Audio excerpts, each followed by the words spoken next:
Hello everyone, welcome to Sanmarga classes. Euclid ನ ರೇಖಾಗಣಿತದ ಪ್ರಸ್ತಾವನೆ ಅಧ್ಯಾಯದ 18ನೇ ಪ್ರಶ್ನೆಯನ್ನ ಗಮನಿಸಿ. ಯೂಕ್ಲಿಡ್ ನ 5ನೇ ಆಧಾರ ಪ್ರತಿಜ್ಞೆಯ ಮಹತ್ವವನ್ನ ಬರೆಯಿರಿ. ಸೊ ಯೂಕ್ಲಿಡ್ ನ 5ನೇ ಆಧಾರ ಪ್ರತಿಜ್ಞೆಯ ಮಹತ್ವ ಏನ್ ಹೇಳಿ.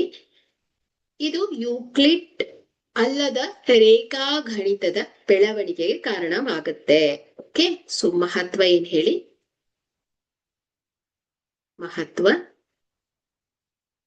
ಇದು ಯೂಕ್ಲಿಡ್ ಅಲ್ಲದ ರೇಖಾ ಗಣಿತದ ಬೆಳವಣಿಗೆಗೆ ಕಾರಣವಾಗುತ್ತದೆ.